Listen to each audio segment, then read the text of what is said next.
Ethics. The term ethics often describes the investigation and analysis of moral principles and dilemmas. Traditionally, philosophers and religious scholars have studied ethics.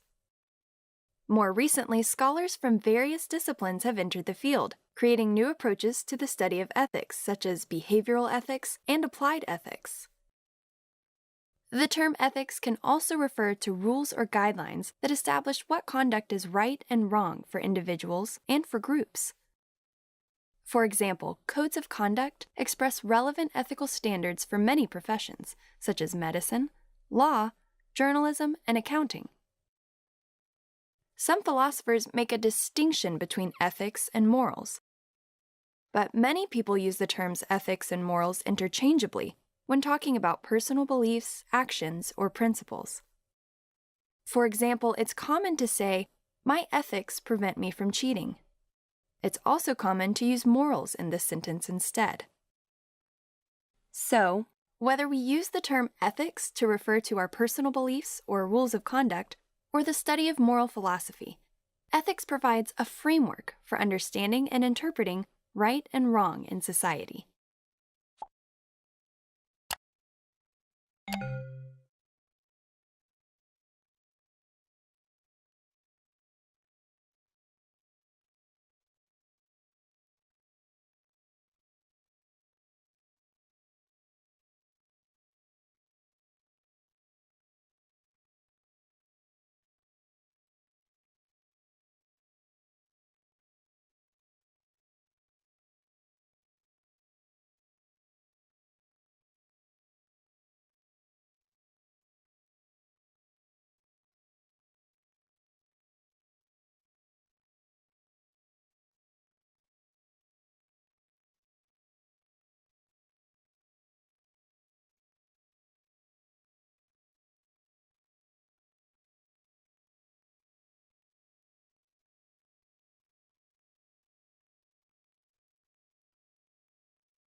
Morals. Morals are the prevailing standards of behavior that enable people to live cooperatively in groups. Moral refers to what society sanctions as right and acceptable. Most people tend to act morally and follow societal guidelines. Morality often requires that people sacrifice their own short-term interests for the benefit of society. People or entities that are indifferent to right and wrong are considered amoral, while those who do evil acts are considered immoral. While some moral principles seem to transcend time and culture, such as fairness, generally speaking, morality is not fixed. Morality describes the particular values of a specific group at a specific point in time. Historically, morality has been closely connected to religious traditions, but today its significance is equally important to the secular world. For example, businesses and government agencies have codes of ethics that employees are expected to follow. Some philosophers make a distinction between morals and ethics, but many people use the terms morals and ethics interchangeably when talking about personal beliefs, actions, or principles. For example, it's common to say, "My morals prevent me from cheating." It's also common to use ethics in this sentence instead. So, morals are the principles that guide individual conduct within society. And while morals may change over time, they remain the standards of behavior that society uses to judge right and wrong. So while they're different, we kind of use them interchangeably, but they do have some subtlety that there is different meaning between the two. See if I can go to the next frame here. Liked this particular quote. Values are like fingerprints. No bodies are the same, but you leave them all over everything you do. And attributed to the late, great Elvis Presley. Some good advice from the king there. So here's where I'm going to do a little reality check. So this is all the things I'm hoping are going through your head at this point. So why is this guy up here talking to us? Can a person in a regulatory position in our OSF community also engage in private employment in the OSSF community? Can they do so ethically? Can they do so without issues? And I only work in private or public sector, so why should I care? And what time is this thing over? Because I know you're all thinking that. So here's a little cartoon from Calvin and Hobbes. Kind of gets to the heart of what we're doing as a conference. Can all y'all read that? All right, I'll read it off. So they're in a little wagon there, and Calvin's saying, "Is it true, Hobbes, ignorance is bliss?" Or he says, "It is true, ignorance is bliss. Once you know things, you start seeing problems everywhere. And once you see problems, you feel like you ought to try to fix them. And fixing problems always seems to require personal change. And change means doing things that aren't fun. I say phooey to that. But if you're willfully stupid, you don't know any better, so you can keep doing whatever you like. The secret to happiness is short-term, stupid self-interest." And Hobbes says, "We're heading for that cliff." Calvin says, "I don't want to know about it." And so they crash off the cliff, wreck, and Hobbes is saying, I'm not sure I can stand so much bliss. And Calvin's, "Careful, we don't want to learn anything from this." So I view ethics kind of the same way. You know, people are kind of like, well, if I don't learn about it, it doesn't matter to me. So here's kind of my perspective. Design systems in Central Texas since 1998. That little area right in the middle there is pretty much where I've done the majority of my work over time. Well, when I joined Travis County in 2010, that little section right there in the middle was off limits to me as a designer. So I had to hire on and release all my projects and clients that were working in that area. And disclosed at that time that I was still doing design work outside that area, got with my employer, the whole bit. And I've been active both private side and public side in the OSS community since then. Given talks like this, wrote some different design manual type stuff, things that can be used kind of on both sides. So my roles, and do we have anybody in here that's not in the OSSF community as far as a regulator or a designer? Or is it pretty much all regulatory and design people in here? Just nobody is outside of that. We don't have any students or somebody that's just coming in here to kind of audit. So of you guys that are regulatory people and designers, how many of you do both? Like you regulate in a small jurisdiction and then design? There's a few of us. Okay. So we have some very definite roles. So on the OSF designer side, we do pre-construction stuff, soil analysis. We do the design work, figuring out everything on that side. We plan materials, and then on the regulatory side, we do kind of the flip side of that. We do the plan review. We go out and double check those plans that have come in. So those rules set up a conflict of interest, and we're going to get a little quick intro to conflict of interest here and delve deeper into that.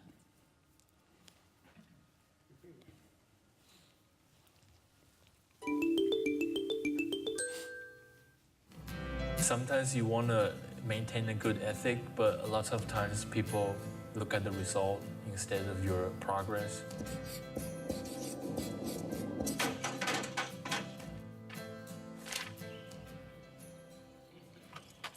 Incentives are pervasive in every aspect of society. People are rewarded for taking certain actions, then not rewarded for taking others. Workers are paid for their effort and productivity. Thank you. Salespeople are paid for their sales. Thank you. And small business owners are rewarded with profits for successful ventures. So long as these incentives are well understood by everyone, they work reasonably well. They motivate effort, performance, and social welfare. But sometimes individuals have incentives that conflict with their professional responsibilities, often in ways that are not transparent to the public, or even in their own mind. These conflicts of interest produce serious economic and social problems. You can get tipped at MAC, so some people would come in to MAC and they try to return things that obviously you can't return. If you returned it, then they usually would tip you more. But if you didn't return it, then they probably wouldn't tip you anything. My job is not to return stuff that's completely gone, but I do because I'd probably get 10 bucks out of it. Conflicts of interest are pervasive in markets and in society, and can motivate professionals to act in ways that violate their responsibilities and hurt their clients and employers.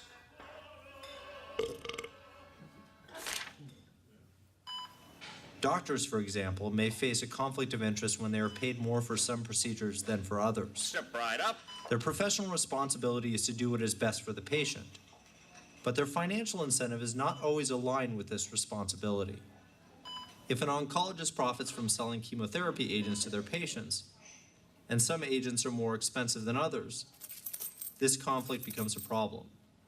Most doctors would never think of profiting in ways that hurt their patients, but some may, either consciously or subconsciously.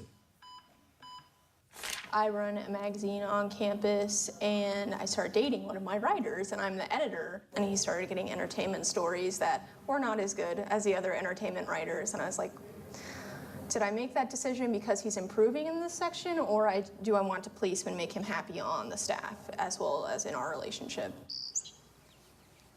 When there are conflicts of interest, you can almost guarantee that they will sometimes lead to bad outcomes. Surprisingly, in many states, real estate agents can represent both the buyer and the seller in a home transaction. The conflict in such transactions is clear. The agent could never have both parties' best interests in mind, just as an attorney could never adequately represent both a plaintiff and a defendant in civil lawsuit. For, against. Even professors face a conflict of interest when they're designing courses that will be evaluated by students seeking high grades and low workload. If the professor is ultimately promoted based on their popularity with students, will they consider making the course a little easier? If every single time someone got a lower score in a class than they expected and that counted against the professor, it doesn't really add up because you're not encouraging the teaching faculty to do what they are there to do, is to challenge students and push them. The key implication is that managers and policymakers must constantly evaluate whether professionals and employees might face incentives to act counter to their responsibility. Oh no! Eliminating conflicts of interest is one of the simplest and most effective ways to reduce unethical behavior. But in order to do so, we must be willing to acknowledge that professional codes of conduct, like those followed by doctors, lawyers, accountants, and real estate agents, do not make people immune to these conflicts, and that these codes are rarely a justification for ignoring the likely outcomes that conflicts of interest create. It's a series of choices, and sometimes the choices that you make are more important than other choices. My clients, my customers, put myself into their shoes and see how they would react if I'm doing certain things. I think honesty and being straightforward about those sorts of situations is what leads to the best result. Before you doing some actions that makes you think twice, really do think twice again, and then consult somebody who's more experienced to you. So don't make the wrong decision, otherwise you're gonna regret like forever. Really, sometimes a bad decision can make you fail in the business world. Switch video feeds for some reason.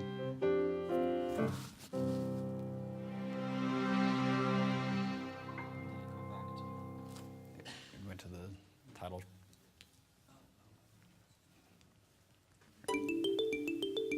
Oh, let's try try to get back up here. There is a certain pressure and social expectation there when your friends are doing one thing or you see your peers doing one thing to go along with that. Okay. Let's skip, or they won't let me skip past this. This is a different video. Parents seldom skip accept past as it? an excuse their child's Go plea of, forward. hey, everyone else, however, proper behavior in most social contexts Skip. from This the isn't part of the presentation. That's a different video from the same sometimes place. thinks the wrong. There we go. Okay. So here's a little comic that makes kind of light of the conflict of interest. The cow is selling hamburgers. He's like, what conflict of interest? I work here in my spare time. So, you know, in my position, doing what I do, I definitely have to be wary of conflicts of interest. So here's a definition of conflict of interest is a situation in which a person or organization is involved in multiple interests, financial or otherwise. It can't, could just be personal.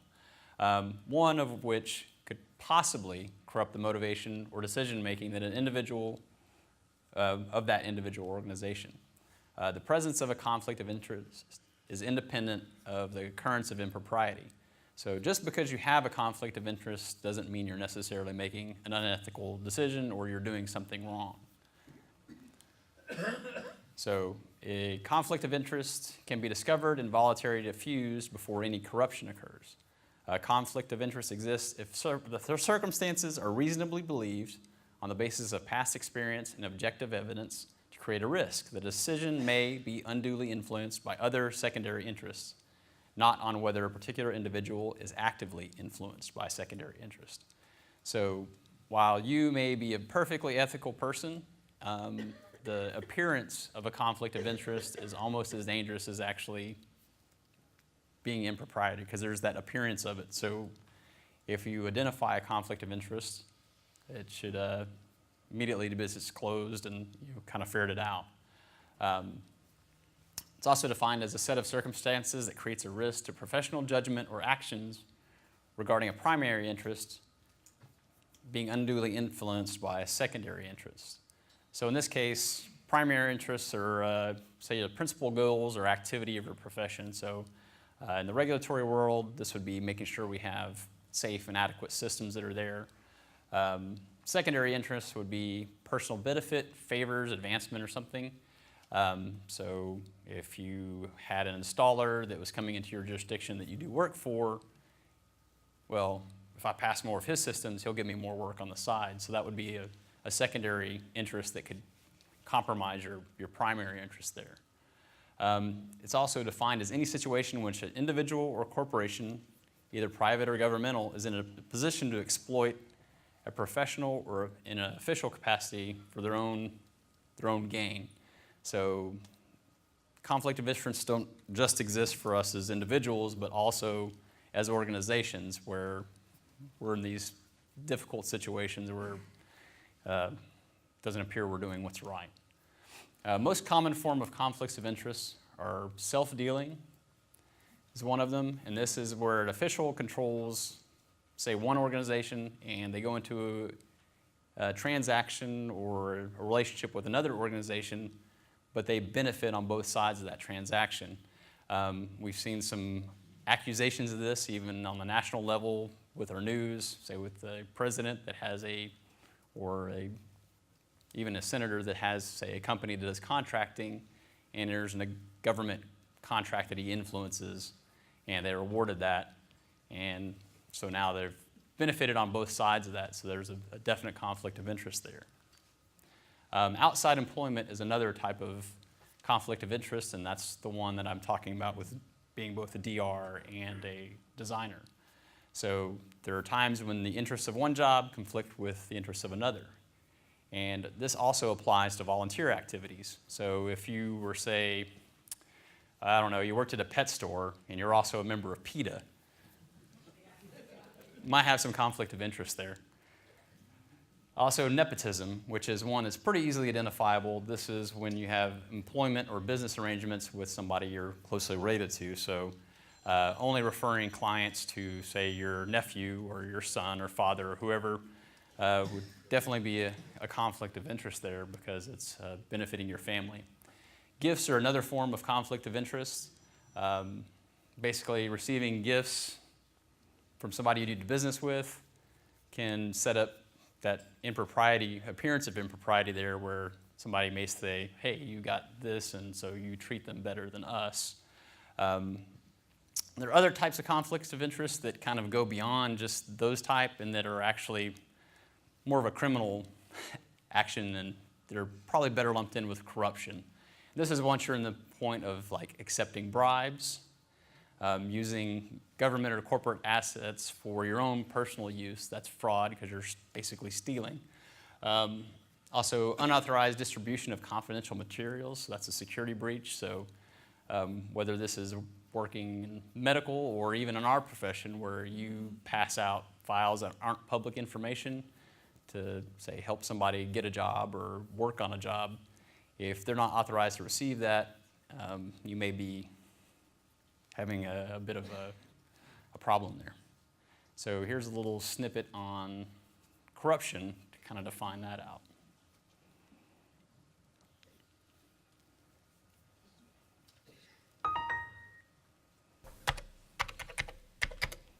Corruption.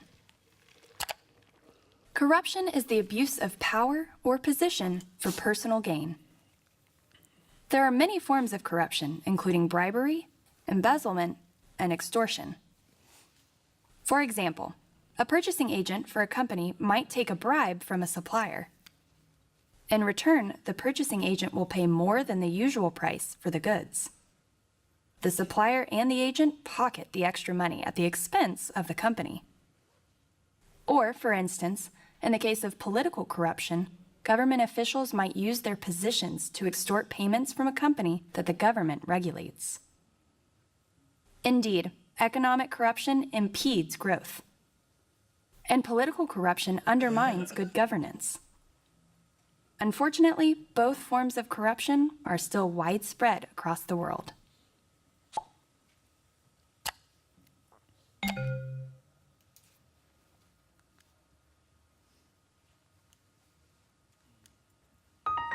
It's not letting me jump forward, sorry. You can click that for me. Theory that you did with philosopher Emmanuel.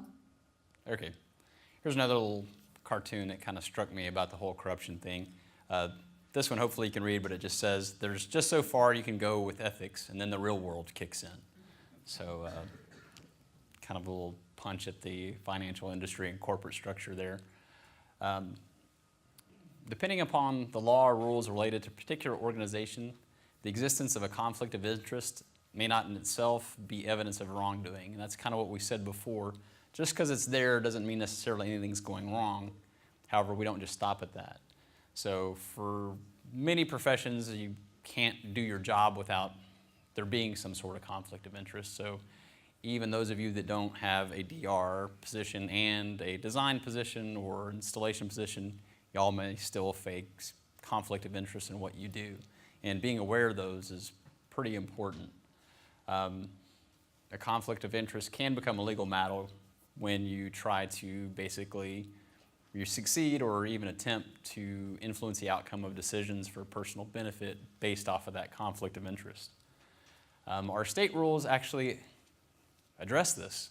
So I don't know if you all got to this part in 285.62. Basically, when you're employed as a DR, performing, any of those things within your jurisdiction, such as working as an installer, an apprentice to an installer, a maintenance provider, or a site evaluator, or doing anything that would fall under your regulatory jurisdiction is prohibited for DR. So they pretty much lay it out there as what you can and can't do. So somebody had enough foresight to see, yeah, you don't want to be able to do that within where you can review your own plans. So that's probably a good thing. So my day-to-day work, the things that I have to watch out for, financial entanglements, county resources for private, personal affairs, and then interference with duty. So like I said, we're a large organization, so there's multiple DRs for review and inspection and that kind of thing. But with having my own private business on the side, there are things that I've got to watch out for. So former or current clients come in to try to get a permit or inspection or whatever. I have to immediately go, hey, this is somebody I have a relationship with outside of work. needs to go to somebody else, I don't want to touch it. I redact from that, and one of the other reviewers or inspectors takes care of it. The other thing I have to watch out for is current clients trying to reach me via phone or email. So my cell phone stays off during business time. I take a break, go to lunch, something like that. I'll check messages, and if it's important, take care of it. Generally, that's all outside of work hours. And the other thing is I will get Travis County customers and coworkers trying to reach me on my private cell phone or email. And I'm very, very diligent about keeping that separation there, so that there's no appearance that I'm using one for the benefit of the other and vice versa. And then, of course, interference with duty. Just stuff going on during county hours, kind of touched on that before. Travis County actually is really good about having policies on this. We actually have a county code that addresses outside employment. So basically, you're not supposed to engage in any business or employment during your hours that will affect what you do for the county. That's kind of what that gets to the point of. And so basically, if you do have those conflicts of interest that come up, you've got to notify your director or your supervisor of what that is. And so as a part of my hiring, because I knew I was going to continue designing outside of Travis County, that was disclosed up front. Have a letter from my supervisor saying, yes, he can do this outside his county hours and other jurisdictions. So all that was very upfront. And so the key things here is that it does not interfere and taking note of this conflict of interest. So kind of was already able to do that as an organization there. Within TNR, and that's a subgroup of Travis County as a whole, Transportation Natural Resources, we actually have a policy just about conflict of interest because, like I said, if you've worked in any private capacity and you go to work for a county, there's going to be people you've worked with and dealt with before. Maybe you have outside employment like I do that are going to come in and bring those conflicts of interest. So basically it says you should not have any interest, financial or otherwise, direct or indirect, engage in any business transaction, professional activity, or incur any obligation of any nature that is substantially conflict with the proper discharge of your duties. Which, to boil all that down, don't get involved in stuff that's going to not let you do your job right. And so basically it goes further to say if you're a regulatory function, kind of like the 285 does, it just restates it. If you do these regulatory functions in regards to land development, you can't basically do any work with anybody that you work for outside that comes in for at least a year after you've worked for them before. So I take it a bit further. If they're a former client or somebody I'm actively working for, I don't touch their projects at all if possible. Fortunately, there's another reviewer to review their projects, and most of the time there's another inspector available. Move on to the next part of that.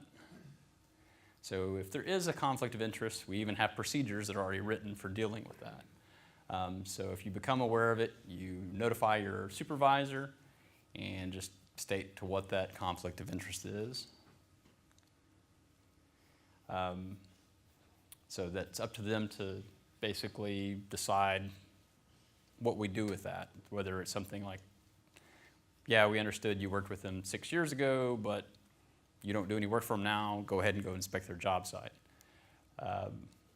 And so furthermore in that procedure, if you knowingly fail to disclose that, then there's subject to disciplinary action. So if you did have a client and you said, hey, don't worry about it, we haven't done work in a while, and you go out and inspect their job, and for some reason it's reported or whatever, and your director finds out, the fact that you didn't disclose that prior opens you up to disciplinary action. So they've kind of thought about that too. And so then this is a kind of a good sense judgment thing. So it's not just a question. So basically, if you remember there's any question in your own mind that there's a conflict of interest, other people will tend to exaggerate it. So even if everything's on the up and up, other people are going to notice. So disclosing those conflict of interest and being very aware of those helps everything to run smoothly. So the next part is kind of gets to us all as a whole in different organizations that we work in. So how do we manage ethics. This goes beyond the conflict of interest, but kind of wanted to explore that since that's what I deal with. So organizationally, typically there's 4 common strategies for dealing with it.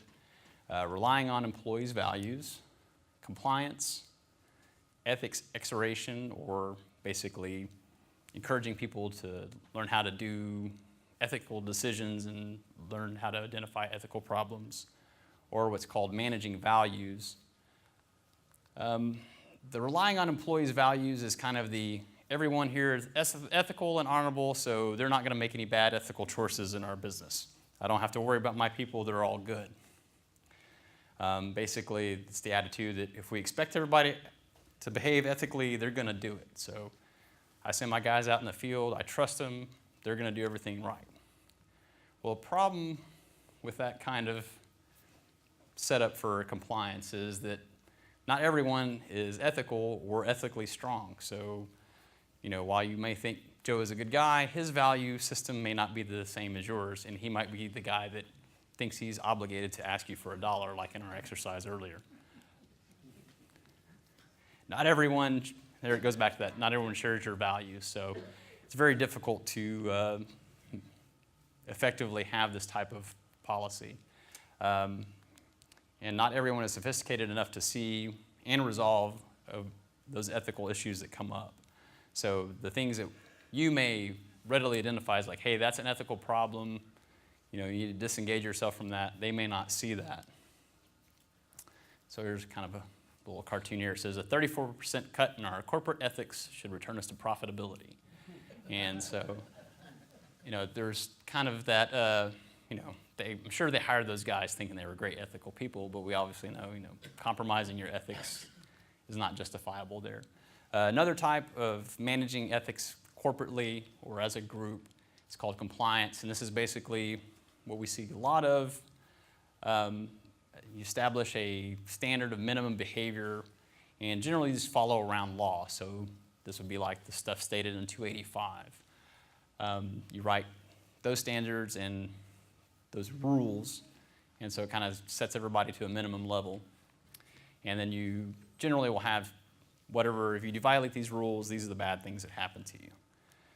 And the risk with this is this may give the message that the company only expects just a very minimal, basic compliance with ethics. As long as you get by with that, well, everything else is okay.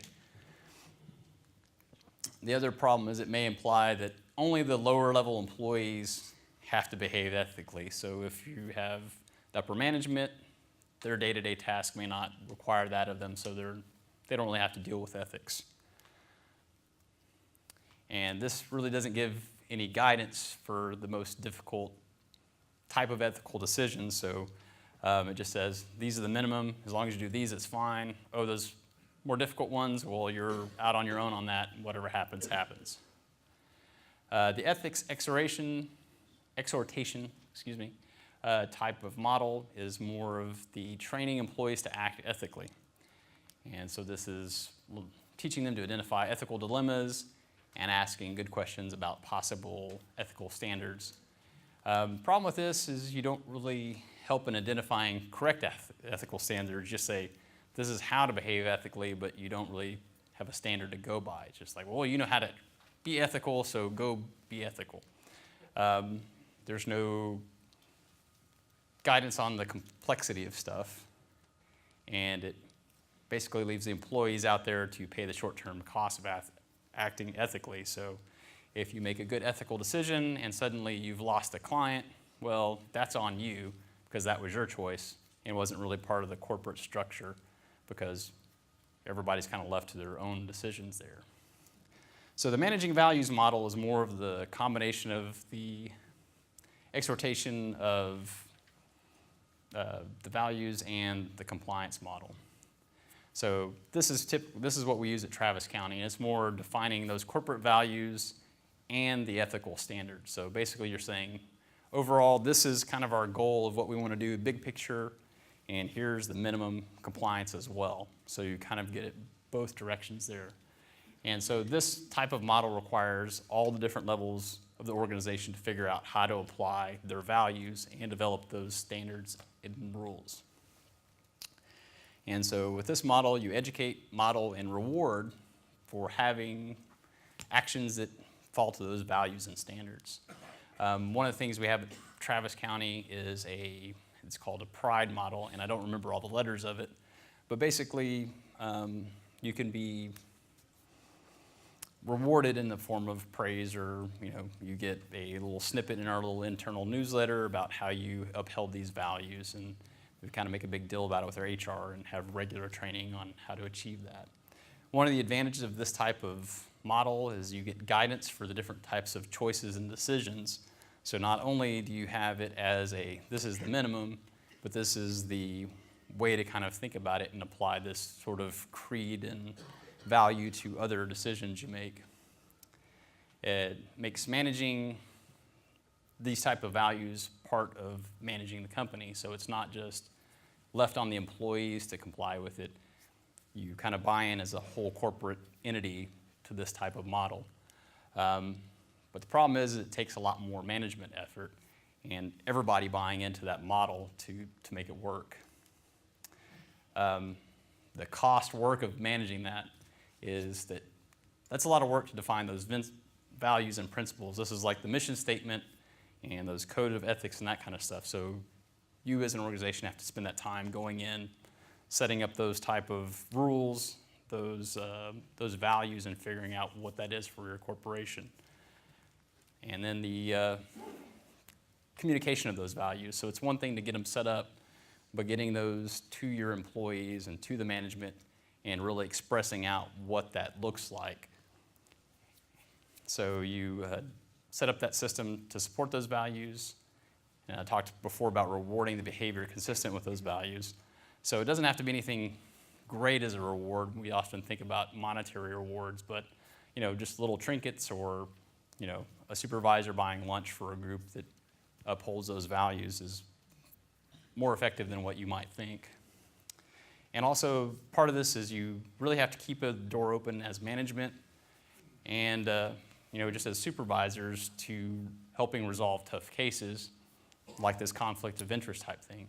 So for me, I often have to go to either my supervisor or my manager to say, is this a conflict of interest enough that I need to recuse myself, or is it something where it's more benign? They just happen to be an involved party on that project, not necessarily who we're regulating. And it also requires maintaining an audit and discipline system for the minimum standards portion of it. So it's great that everybody knows the rules, it's great that everybody has those values, but if you don't have some sort of check to keep all that in place, it doesn't do you much good. And the renewal of those values goes into your ethics training. So as a corporate, there's a whole lot of work to get that kind of a management style, but it does get a effective ethics to your organization. NOWA actually has a mission and code of ethics. And I found a lot of other on-site wastewater groups did as well. Ohio, their wastewater association did. So might be a good thing that TOWA looks into. Does anybody know if we have a code of ethics for TOWA? Any of our big people in the back? I like to say yes, but I can't. So, we do have a standard, but I don't think it's specifically written out. Sure, and sometimes it takes an organization coming together to say this is what we want to hold as values. And it doesn't have to be a lot. I'm going to try to go back to, like Ohio's, it's literally 6 items. So you don't have to start out with a whole bunch, but getting that set up and sort of getting everybody to have those things in the forefront of their mind at least kind of gets the door open to starting to have those ethical behaviors and getting an ethically acting organization going. I have this next video here. You can click on that for me.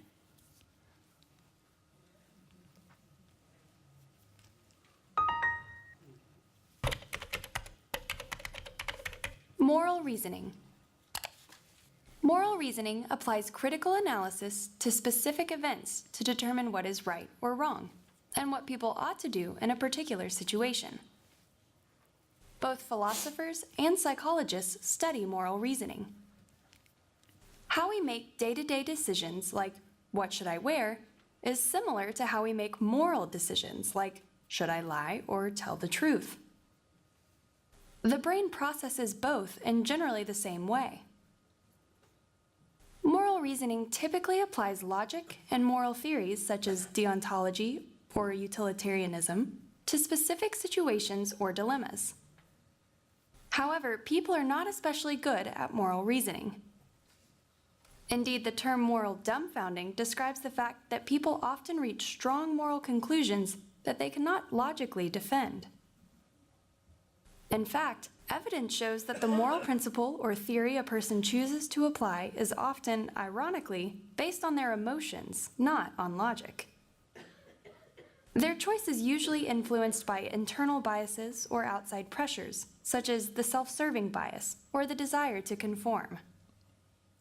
So, while we likely believe we approach ethical dilemmas logically and rationally, the truth is our moral reasoning is usually influenced by intuitive, emotional reactions. You can go to the next slide.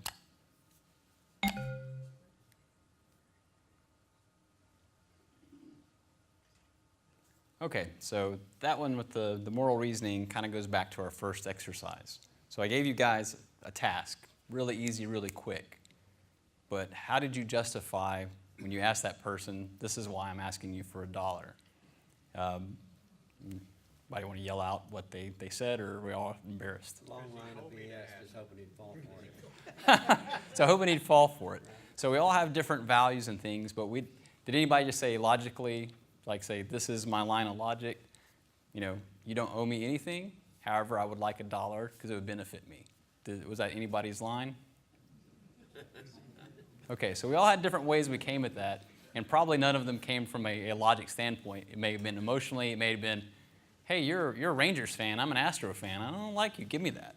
Or, just for whatever reason. So this kind of gets into how can we manage ethics on a personal level.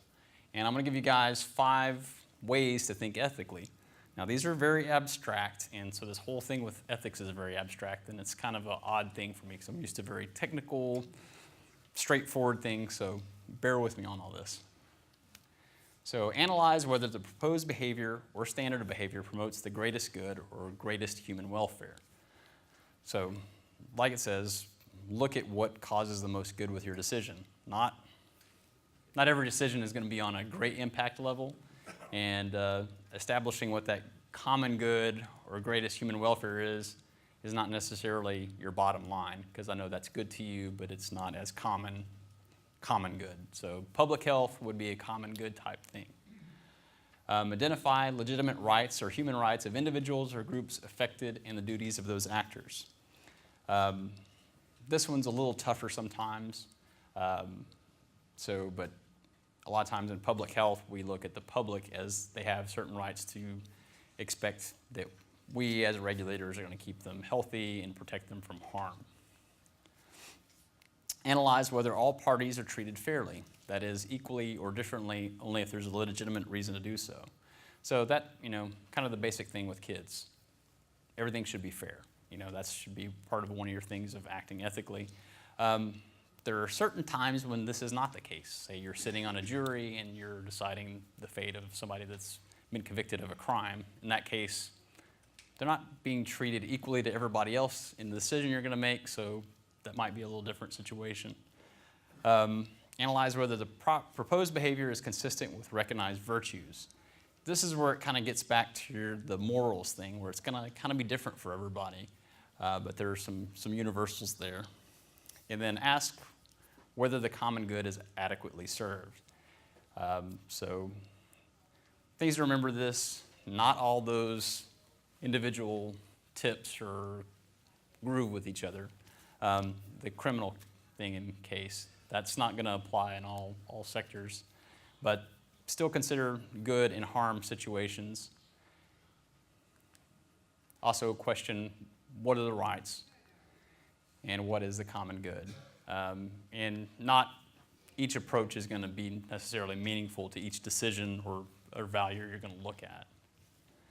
And finally, some of them may just be overwhelming, particularly when looking at, all the interested parties and when we're talking about public health, because we could be saying, we've got ecology, we've got the property owner, we've got the public health, we've got the installer, we've got the designer, we've got the state, we have nationally, we have long-term impacts. And so sometimes that's just too much to really consider in those decisions, so it may not be an appropriate way to look at it. I've got another cartoon for you because I like cartoons and they kind of kick in here. So this is another Calvin and Hobbes. This is Calvin saying, "Today at school, I tried to decide whether to cheat on my test or not. I wondered if it's better to do the right thing and fail or better to do the wrong thing and succeed. On the one hand, undeserved success gives no satisfaction, but on the other hand, well-deserved failure gives no satisfaction either. Of course, most everybody cheats sometime or another. People always bend the rules if they think they can get away with it. Then again, that doesn't justify my cheating. Then I thought, look, cheating on one little test isn't such a big deal. It doesn't hurt anyone. Then I wondered if I was just rationalizing my unwillingness to accept the consequences of not studying. Still, in the real world, people care about success, not principles. Then again, maybe that's why the real world isn't such a mess. What a dilemma." Hobbes says, "So what did you decide?" "Nothing. I ran out of time and I had to turn in a blank paper." Anymore, simply acknowledging the issues of moral victory. Well, it seemed wrong to cheat on an ethics test. So, we do a lot of this rationalizing and, arguing with ourselves internally sometimes, and it's just really being aware of the ethics of some of the decisions we make on a daily basis. So I have a final thought for you. If you get nothing else from this course, for your choices in life and work, if it's not legal and it's not unethical or inappropriate, are you okay if it was on the front page of news in a negative light?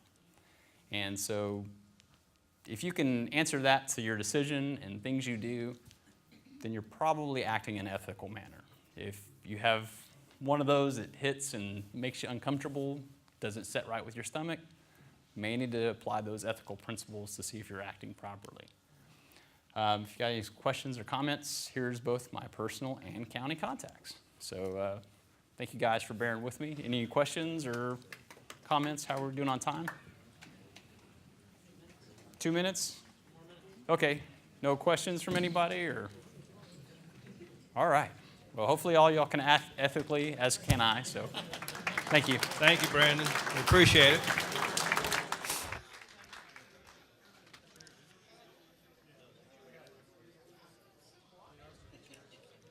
Well, we can all take a break till the next hour of the course. So we're good until 3 o'clock. So go ahead and take a break. We can recover from lunch.